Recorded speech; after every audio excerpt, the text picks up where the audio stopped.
Satoshi Nakamoto creó Bitcoin con un propósito muy claro y además explícito. Básicamente de liberarnos de la tiranía de los intermediarios, de los custodios y, por supuesto, de la inflación discrecional. De la maquinita de imprimir. Exactamente.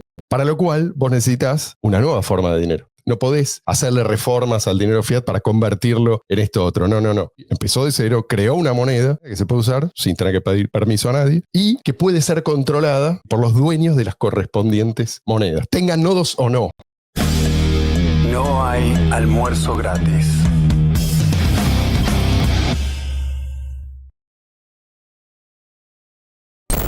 Hola gente, bienvenidos a un nuevo episodio de No hay almuerzo gratis. ¿Cómo estás, Mariana? ¿Todo bien? ¿Cómo andan? Hoy perdimos a Luis, nuestro fiel escudero. Trajimos en su lugar al caballero de la triste figura, Sebastián Ortiz. ¿Querés que te presente, Seba, como si fueras un luchador de catch? ¿Alguna vez te presentaron así?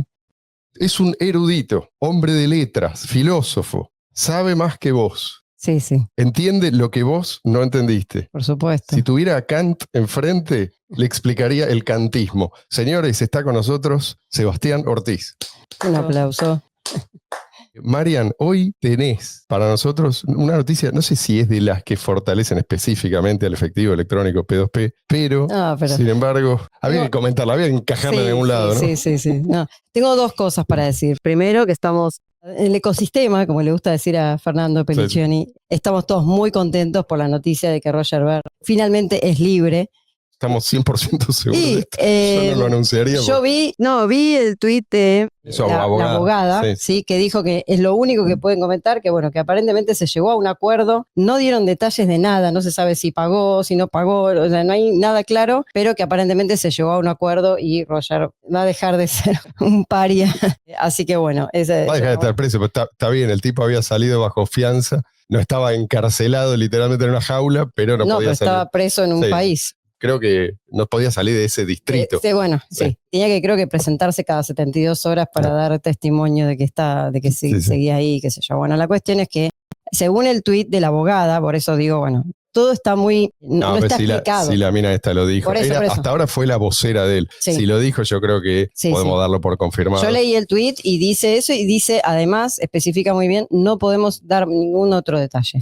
Así que bueno, para que nadie le hiciera preguntas. Desde acá lo celebramos. Así que bueno, por lo menos una buena noticia. Y este es un comentario acerca de un tuit de nuestro querido Peter Todd, del día de ayer, del 14 de octubre, que lo compartió un tal Pablo D. en nuestro grupo de Telegram. Uno no sabe si el tipo está troleando, porque llega un punto en que te empezás a hacer esta pregunta, ¿no? ¿Qué es lo que nos está queriendo decir? ¿Qué quieres decirnos, Peter? Bueno, les leo el tuit primero, lo voy a traducir y después podemos comentar. Dice, Bitcoiners pagando con efectivo. Y hay una foto de una mesa con 2 billetes de dólares, ¿no? De $40 hay en total. Y dice, esto es algo que necesitamos que suceda mucho más frecuentemente. Sin efectivo estamos todos jodidos. Estamos hablando de la persona que hizo más en el planeta por frenar el avance del efectivo electrónico P2P. Sí, esto es lo que nos resulta irónico, por si no quedó claro. Así que yo digo, Peter, nosotros somos también fans del efectivo. Sí. Pero el efectivo electrónico también cuenta como efectivo. Sí. De hecho, uno de los problemas del efectivo que está mostrando es que no podés hacer un avioncito con ese billete de $10 y mandarlo a Venezuela, por ejemplo. Sí. ¿No? O al otro lado del océano. Con Bitcoin, tal como lo diseñó Satoshi Nakamoto, sí, se puede a Venezuela y también se puede a Corea del Norte. Así que bueno, me resultó muy gracioso, no sé cómo decir, o sea que por ahí nos está queriendo decir, hay algún mensaje oculto que tiene algún otro plan y nosotros no estamos enterados, pero bueno. Yo creo que nos está cargando. Es la ironía de la ironía de la ironía. Sí. Así que bueno, después le voy a compartir todo esto a Luis para que se los muestre a todos. Tiene que saber. Esto no creo que para él sea una sorpresa el efecto que causa en la comunidad bitcoiner inicial, ¿sí? No estoy hablando de la horda que vino después. Bueno. No, y aparte viniendo de él, que cada una de las cosas que él dice y dijo se cumplen y se han cumplido en muchos aspectos relacionados con la gobernanza y todo eso, viniendo de él, algo se trae entre manos, así que bueno, nada. Sí, lo que te está diciendo quizás es, mira, desde el Estado vamos a hacer todo lo que está en nuestras manos para que el efectivo sea solamente eso. Sí, que no sea digital. Así que aférrense al efectivo porque va a ser la única chance. Con lo cual no vas a poder teletransportarlo, se te va a ir depreciando, vas a tener todos los problemas del dinero fiat, de esta variante de dinero fiat. Pero olvídate del efectivo electrónico P2P. Quizás ¿será ese el mensaje? Supongo. No sé, bueno. Si quieren comentarle algo a Peter, ahí está, es muy reciente ese tuit. Bueno, acá hay otro tuit, y con este me gustaría dar el puntapié inicial, del señor Naval, creo que el apellido es Ravikant, no estoy seguro, supongo que es de origen indio, o por ahí, no importa de dónde es. La cuestión es que el tipo vive en Estados Unidos, creo que, no sé si viene del palo técnico originalmente, pero se convirtió luego en un gran inversor, pero es un tipo muy escuchado. En general, es como la voz de la sabiduría de estos tiempos. Para muchos, es un tipo muy respetado. Sí, bueno, ahí me corrigen que la voz de la sabiduría de estos tiempos es la de Sebastián. Yo coincido, yo respeto mucho más a Sebastián, pero digámoslo, Sebastián no es tan popular como el señor Naval, ni tan rico. Sí es más bonito y además está casado. Naval también, La cuestión, ¿por qué no hablas, Seba? Tenés permitido hablar, ¿eh? Que vas Mira, a todo a mí siempre me hacen esa pregunta. Yo simplemente quisiera oír el contenido de lo que dijo el señor Navicanto. Ahí va. Dice así, Naval, cripto es adictos a los juegos de azar desesperados en búsqueda de dinero fácil. Otro punto. Inversores financiando la construcción de un casino global. Otro punto. Banqueros hipnotizando a las masas para cobrar su comisión. Todo sin sentido y efímero, sin los cypherpunks, que defienden el sueño del efectivo cifrado e imparable. Estas son palabras de Naval. Y yo estoy absolutamente de acuerdo con él, pero me pregunto, no quiero agarrármela con él, pero digo, toda esta gente que ahora se expresa en estos términos, ¿por qué se quedaron callados durante el secuestro de BTC? O sea, todo lo que dice es cierto, Naval, pero ¿de verdad vos te avivaste recién ahora de esto? Yo no lo puedo creer. O sea, un tipo tan inteligente como él, yo me permito dudarlo. Pero en fin, por lo menos lo dice, no como otros que lo saben y saben exactamente lo que pasó y se callan la boca. ¿Y por qué creo yo que es importante lo que dice Naval acá? Porque Satoshi Nakamoto creó Bitcoin con un propósito muy claro y además explícito. Primer párrafo del white paper. El tipo habla básicamente de liberarnos de la tiranía de los intermediarios, de los custodios no solicitados, ¿sí? No es que dice nunca más custodios, no custodios impuestos. Y por supuesto de la inflación discrecional. De la maquinita de imprimir. Exactamente. Para lo cual vos necesitas una nueva forma de dinero. Tenés que competir con el dinero fiat. No podés hacerle reformas al dinero fiat para convertirlo en esto otro. No. Tenés que empezar de cero.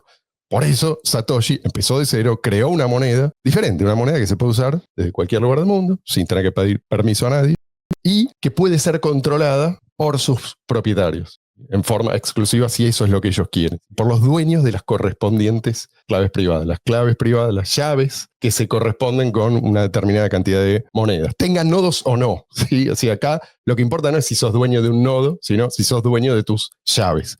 Esta era la idea original de Satoshi Nakamoto. Si tu única opción, si tu única alternativa es el dinero fiat, el que heredamos, dinero, ¿quién era que dijo dinero de esclavos? Alguien usó este término. No me acuerdo quién lo dijo, pero bueno, tenía razón. Estás condenado. Fue Ben-Hur el que dijo eso. No, es una película de Semana Santa, la de Ben-Hur. Ben-Hur. Ah, Ben-Hur. Sí. Entonces digo, si esa es tu única alternativa, estás condenado a que te expriman más y más y más. Pero esto no es específico de estos tiempos. Esto es lo natural, si vos querés. Sí. Lo que se debe esperar de la expansión del poder estatal. Siempre fue así. Si hay una forma más eficiente de robar, la van a usar. Y ojo, porque la otra cara, ¿cuál es? Si hay una forma más eficaz de defenderse del robo, la van a atacar. Que es exactamente lo que hicieron con Bitcoin, ¿sí? Me parece una buena pregunta para dar el puntapié inicial a esta charla. Es a partir de qué momento el normie, como le dicen ahora, podría empezar a cuestionar algunas de sus creencias así más firmemente arraigadas, ¿no? Por ejemplo, los que consideran que la evasión fiscal es un crimen y nunca dudaron de esto, ¿opinarían lo mismo en el contexto de un régimen totalitario? ¿Cuál es el umbral? ¿Qué tiene que hacer un régimen para ser considerado totalitario? Supongamos que vos sos una persona, resulta que tenés el infortunio de ser blanco de la persecución de un gobierno totalitario, ¿sí? ¿Vos seguís considerando que lo que te corresponde es pagar todos tus impuestos puntualmente, aunque te quieren matar lo mismo que van a recaudar esos impuestos? Probablemente no, ¿está? Y esa línea no está tan clara. Nuestros abuelos probablemente habrían considerado muchas de las cosas que para nosotros son normales, inaceptables. Esto de que el gobierno monitoree o tenga la intención de monitorear absolutamente todas tus transacciones y que se quiere reservar el derecho de autorizarlas o no. Ellos lo habrían seguramente calificado como una medida totalitaria. Causa de guerra. Exactamente. Se habrían levantado. Por eso esto tiene que ser, no puede ser que te lo impongan de golpe. Es algo muy gradual. No sé si, Seba, tenés algo que decir al respecto. A mí me parece que la gente que concluye que la elusión y evasión fiscal no es necesariamente inmoral, vienen a ser comodines que juegan a favor de la contraeconomía. Y yo creo que tiene que haber una especie de cese al fuego entre todos nosotros, pero especialmente nosotros los ANCAPs y los agoristas. Los agoristas, obviamente, que están a favor de los mercados grises, los mercados negros, los mercados morales en donde no se ataca ni invade el cuerpo o la propiedad de ninguna otra persona, pero no necesariamente se siguen las reglamentaciones del Estado. Tenemos que llegar a una especie de mínimo común denominador que dice: nos resolvamos todas nuestras diferencias al cooperar contra un enemigo común. Y a lo que me refiero aquí es que nosotros tenemos que fijarnos que el mercado de todas esas personas que no creen que la elusión, evasión fiscal debe ser penalizada en el derecho, son una especie de comodín entre aquellos de nosotros que entendemos de economía de principios libertarios y la élite que impone por cumplimiento forzoso sus reglamentaciones. Porque si tenés lo que dirían los marxistas, conciencia de clase, si te das cuenta de que te están extorsionando, entonces reconocer la realidad de que sufrimos toda la agresión, al menos todos en el sector privado, todos los que no dependemos del Estado, estamos bajo ataque. Y estar bajo ataque es lo que se llama en neurobiología fight or flight, la activación de la amígdala, del sistema límbico, de la pelea o el escape. Lo del escape, como vimos durante la tiranía covidista de los años 2020 al 2022, es imposible. No puedes escapar del planeta ni siendo Elon Musk. Y además, la pelea sería ira y el escape sería miedo, ninguna de las cuales es una virtud. Entonces, nos parece una escapatoria funcional en la criptomoneda. Es decir, hacer uso de toda aquella persona que acepta que la práctica de evadir y eludir al Estado no es inmoral. Ellos son nodos de cooperación con nosotros. Y por lo tanto lo que tenemos que crear es una red de cooperación, colaboración y coordinación en la contraeconomía que eventualmente es más grande y provechosa que la economía oficial que nutre al Estado. Y aquí yo creo que es importante dejar claro que, en mi opinión, el anarcocapitalismo agorista es la razón de ser del cripto, a menos que seas un gilipollas que se mete en eso por especulación. Yo creo que es importante entender esto que vos decís. Vos llamás a la unión en base a principios compartidos, esto de la gran carpa libertaria. No se trata de una tregua, ¿sí? No es una tregua. Es una tregua cuando hablas en términos políticos exclusivamente, ¿no? Cuando dos partidos forman, no sé, una coalición que después se desarma, qué sé yo. Eso sí puede ser una tregua. Mirá, tenemos un adversario común, vamos a unirnos contra él y después nos volvemos a pelear. Pero acá no hay necesidad de pelearse. Acá reconozcamos que, si bien puede haber algunas diferencias, esas diferencias no son centrales. Podemos convivir a pesar de esa diferencia e incluso podemos no convivir, pero no matarnos. En palabras llanas, el triunfo de los principios libertarios en contra de los otros es lo que justifica en la práctica la actividad conjunta de muchos hasta que estos principios triunfantemente sean la totalidad vinculante y exclusiva del sistema político y jurídico. Había un muy buen youtuber al que le bajaron el canal que se llamaba Radio Totalitaria, que era un ANCAP totalitario, que decía que si el sistema de no agresión y propiedad privada y defensa de los anarcocapitalistas es un orden moral y lo opuesto es un desorden inmoral, entonces el imponerlo a la fuerza no es necesariamente una falta ni el principio de la guerra justa ni el principio de la no agresión. Y ahora, ¿qué significa esto a nivel totalitario, a nivel de principios y de práctica? Todo en libertad, nada por fuera de la libertad y nada en contra de la libertad. Es como dar vuelta, Sí, ¿no? sí. El eslogan del fascismo, ¿no? Todo dentro del Estado. Todo en el Estado, sí. Nada Todo. por fuera del Estado. Yo creo que mucha gente no toma conciencia de lo cerca que podemos estar de necesitar esa economía paralela, todos, ¿sí? Más allá de tu ideología. Es decir, la presión del Estado es muchas veces lo que impulsa el desarrollo y el crecimiento de esa economía paralela. Es lo que se vio, por ejemplo, bajo la Unión Soviética. Es lo único que explica por qué tanta gente sobrevivió a una ideología que exige la muerte. Es decir, si se cumple, mueren todos, pero mueren incluso los jerarcas. Si duró 70 años, es porque no se cumplía. Nadie cumplía. En mayor o menor medida, sí, los que cumplían morían y los que no cumplían podían sobrevivir. Y algunos hasta podían prosperar. Esto es algo que mucha gente no sabe. Sí. Había mercados reprimidos, pero había. Bueno, eso Y había mercados por la represión. nos contó Lorenz, nuestro Claro. amigo lituano, en una entrevista que él nos contó, porque él vivió en esa época Sí. cuando era chiquito y contaba cómo las cosas mágicamente llegaban. O sea, no era lo que se ve en un país capitalista habitualmente, pero sí, cada tanto mágicamente llegaban los jeans, llegaban cosas que para él eran novedosas y todo, pero que uno hubiese pensado, no, era imposible, no, sí pasaba. Y no pasó, y esto no pasó hace mucho tiempo. Es No. un tipo que tiene más o menos una edad, incluso más chico, Sí, y él lo vivió en su infancia. sí. Pero, ¿por qué digo que está probablemente más cerca de lo que mucha gente piensa?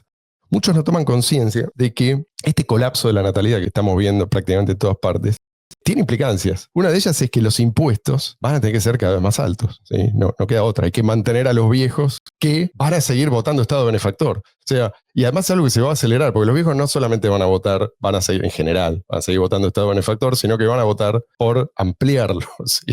Cada vez más. ¿Cuál es la fuerza que se opone a esto? ¿De dónde viene?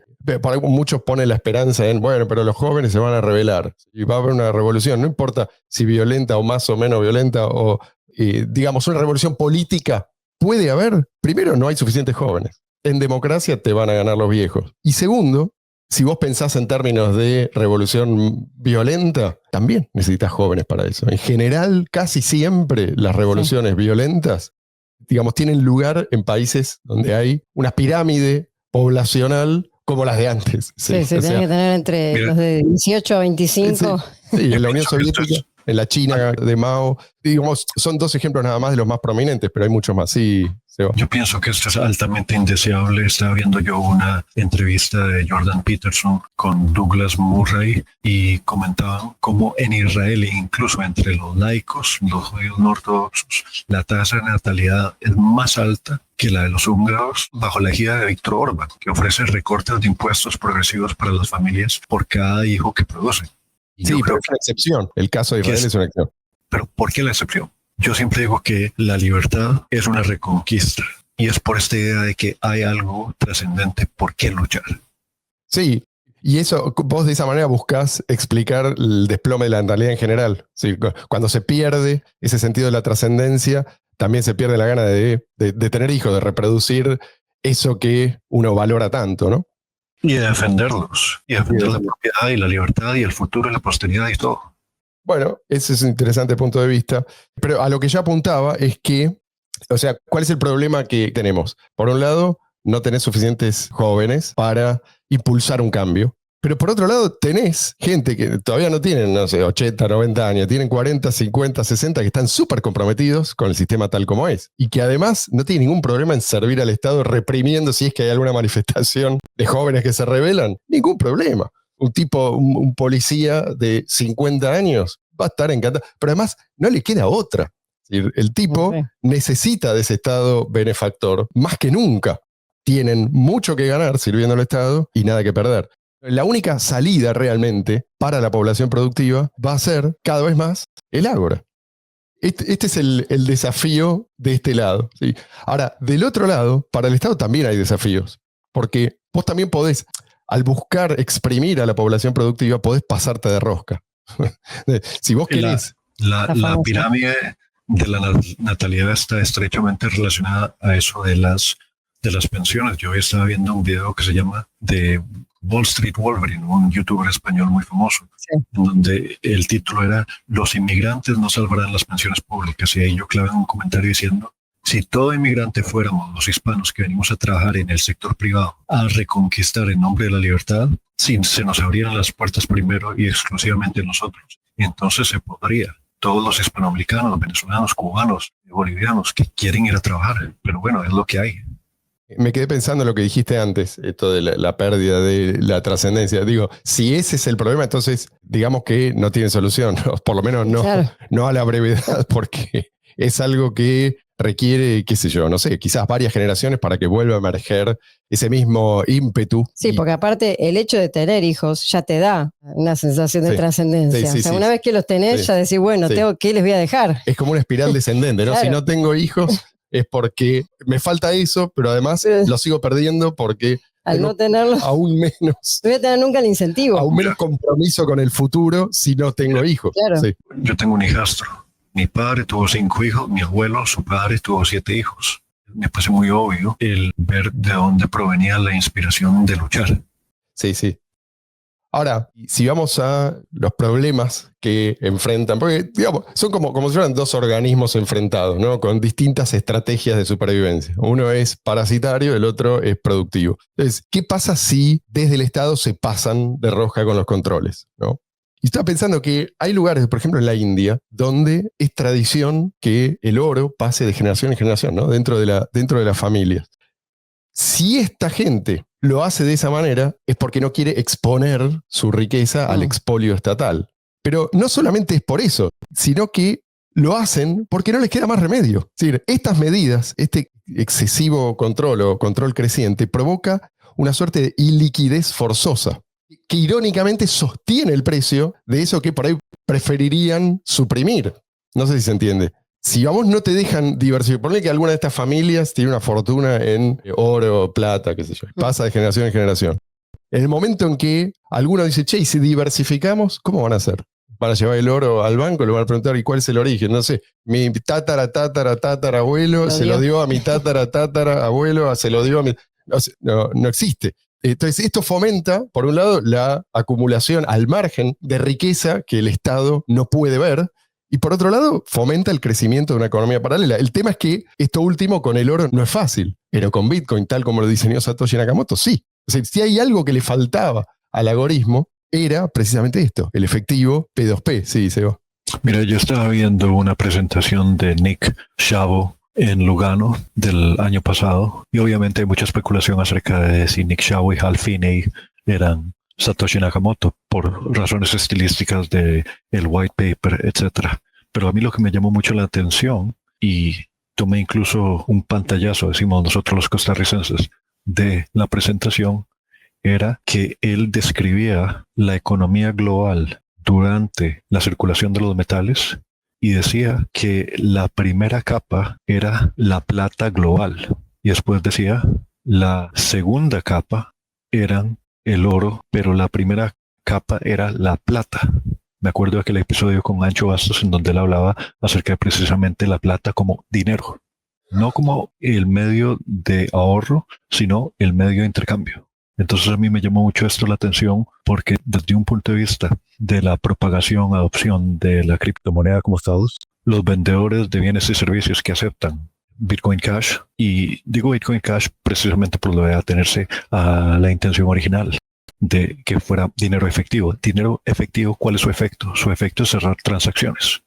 Es decir, el vendedor quiere vender al precio más alto, el comprador quiere comprar al precio más bajo, y donde sea la transacción, ese es el punto de compromiso entre los dos. Pero ese es el efecto jurídico de cosa y precio, compra y venta. Ahora, todas estas personas que participan en la economía de la criptomoneda son nuestros comodines ante el Estado. Y a la larga se vuelve importante que los médicos, los periodistas, los taxistas, etcétera, ganen más en cripto que en fiat, para que la adopción adquiera asimetría de equilibrio Nash contra el fiat estatal. Es decir, que adquiera más velocidad, como ese ejemplo matemático de la tortuga en contra de Aquiles, que dada cierta ventaja, adquiere velocidad de escape. Sí, y ahí sí va a ser cierto que la adopción de cripto por parte de personas que ven colapsar al Estado va a ser por su propio interés al margen del Estado. Ahora lo que está sucediendo no es eso. Ahora el Estado está aspirando y en alguna medida teniendo éxito en el secuestro. Esto es lo que decía Naval. Entonces, buscan cómo integrarlo al sistema que los favorece a ellos. Ahora, si ese sistema ya no les sirve a nadie, tampoco a ellos, entonces ahí es donde ellos van a empezar a adoptarlo. Pero en ese momento ya la cosa cambia, porque vos podés adoptarlo, podés incluso robar, podés hacer una fortuna de una manera inmoral, pero eso no te va a dar a vos el poder de emitir el dinero. Eso es lo que nosotros, no importa cuánto ellos puedan robarnos, ¿sí? Si es que ellos tienen esa intención y están decididos a quedarse con el fruto de nuestro trabajo a toda costa, está bien, eso no importa. La cuestión es que vos no podés imprimirlo, vos no podés emitirlo a discreción, o sea, no podés esclavizar no solamente a mí, una cosa es robarte, otra cosa es esclavizarte, sino también a las generaciones posteriores, ¿sí? Pues en el momento que vos decís, yo soy el único, yo soy el monopolista, entonces también te podés endeudar, podés usar como garantía toda esa capacidad productiva y endeudarte, ya sabemos, infinitamente hasta que todo colapsa. Digo, esto cambia la dinámica. El Satoshi sabía que lo que necesitamos es esto, efectivo, electrónico, P2P. De ahí el título del white paper. Ahora, como esa es la pieza que falta para que el algoritmo sea efectivo, ¿sí? Valga la redundancia, uno entiende por qué precisamente apuntaron ahí. Tenían que secuestrar a BTC y convertirlo en basura, porque si ofrecían basura directamente nadie iba a comprarlo. No dijeron, no, en realidad, bueno, lo que quiso decir Satoshi es esto otro y por lo tanto nosotros vamos a lanzar este nuevo proyecto, miren qué bien, miren qué buenas ideas que tenemos. Van a tener que pagar $1 millón para hacer una transacción, van a tener que pasar por una institución bancaria para ser autorizados a usar el sistema. O sea, eso no lo iba a comprar absolutamente, para eso ya tenemos el dinero fiat. Tuvieron que secuestrarlo, convertirlo en otra cosa y decirle a la gente, no, aquí no ha pasado nada. Nosotros somos simplemente los nuevos representantes de Satoshi Nakamoto, esté donde esté. Sí, Seba. A mí me parece revelador el hecho de que cuando se publica el secuestro de Bitcoin, siguientemente vemos el secuestro de Roger Ver, del que hablaba Mariana al principio del episodio, a partir del cual ahora le quieren pedir casi $50 millones para comprar su libertad. Y es muy gracioso porque el precio de Bitcoin ahora de BTC supera los $110,000 y el precio del oro los $4,000 por onza. Y sin embargo, uno se pregunta, ¿qué van a aceptar supuestamente el Departamento de Justicia y el fisco de los Estados Unidos como medio de pago de parte de Roger Ver para que se liquiden esos $48 millones?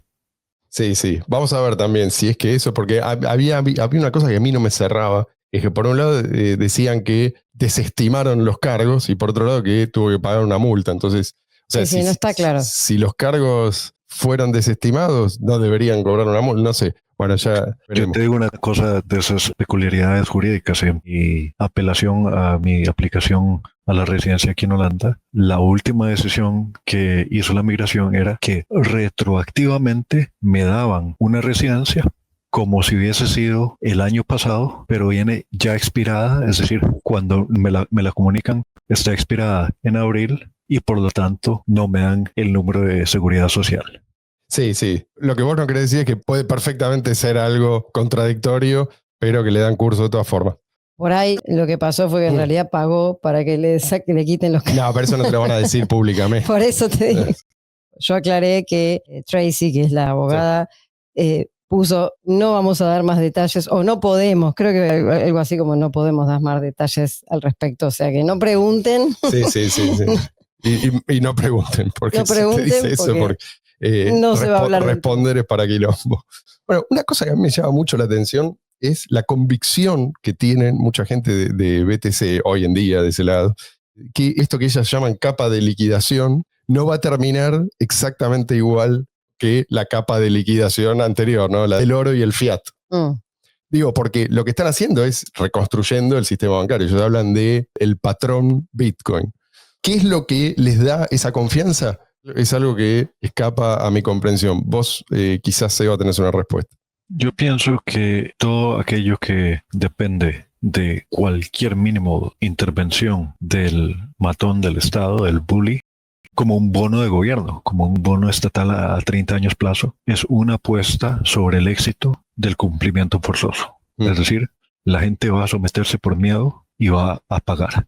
De ahí la inmoralidad de comprar bonos de Estado, etcétera. Pero a mí me hace gracia porque yo, por estar suscrito al Substack de David Friedman, llegó a mis ojos el argumento de que no hay razón por la cual todos los miembros de un grupo deban estar de acuerdo entre sí acerca de todo. O como lo escribió David Friedman, puede que hayan dos libertarios que concuerdan sobre todo en algún lugar, pero yo no soy uno de ellos. Y a mí me parece que esta es una falacia informal. Es decir, es un poco como la falacia de el que no es escocés verdadero, en donde vos decís, un escocés no le pega a la mujer, y entonces le muestras a alguien el escocés que le pega a la mujer, y entonces dicen, pero es que ese no es un verdadero escocés, como los socialistas que dicen, todo socialismo aplicado no es el verdadero socialismo cuya intención trata de aplicarse. Pero a mí me parece que esto de la confianza en el llamado patrón de Bitcoin es un poco como la llamada confianza en el patrón de oro estatal, en donde la proporción del dinero fiat a una reserva estatal básicamente queda avalado por la imposición forzosa de ese intercambio, como un poco durante el tiempo de Jesucristo, en donde los cambistas que estaban fuera del templo cobraban más por una paloma de sacrificio al templo de lo que era el valor verdadero de mercado de una paloma, un poco como lo que pasaba o lo que pasa en Cuba, pero lo que pasaba en Venezuela antes, en Argentina antes de Milei, con la tasa o la tarifa de cambio del peso blue de la calle con la tarifa oficial.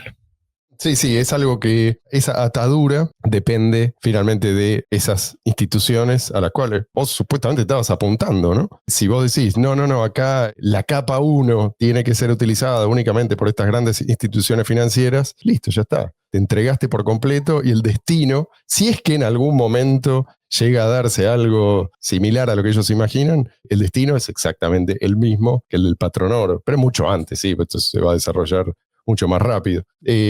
Ahora, me parece que hay una diferencia y es que en esta oportunidad eso no se va a poder imponer.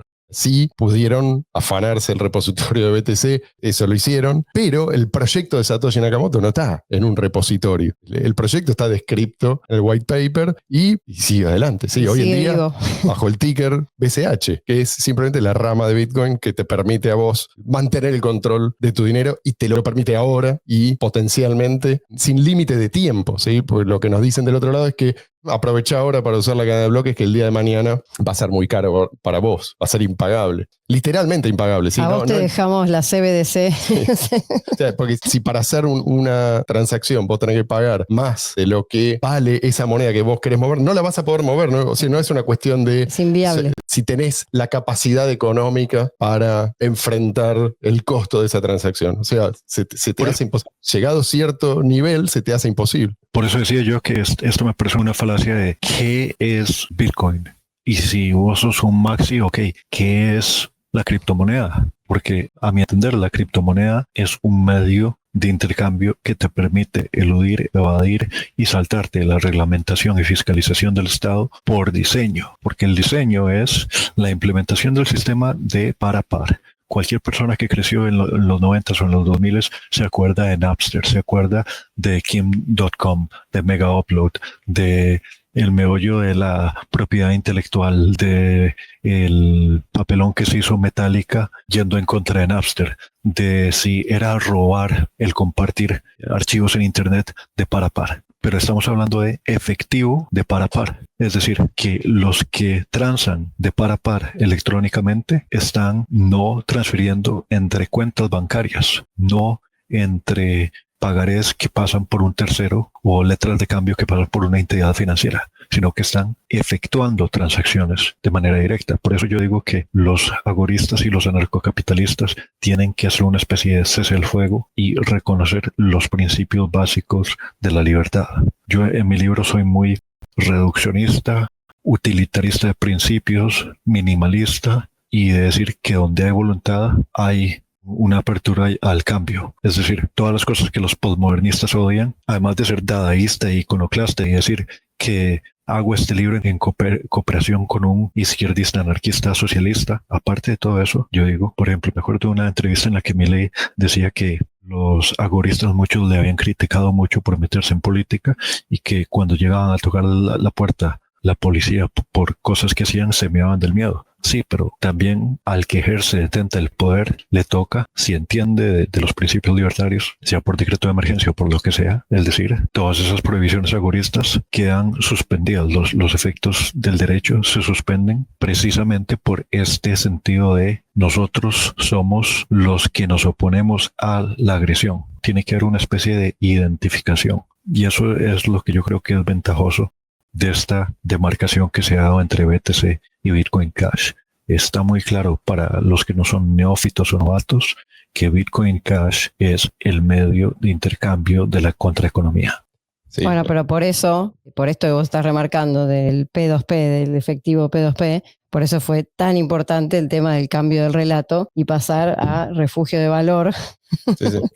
Sí, como refugio de valor, como algo excluyente, ¿no? Es solo refugio. Es lo primero y lo único, porque había que sacar del medio el tema de medio de intercambio. Sí, lo cual ya explicamos porque eso es una estupidez y no es algo que nosotros simplemente opinamos. Estamos de acuerdo en esto con Mises, con Rothbard, incluso con Menger.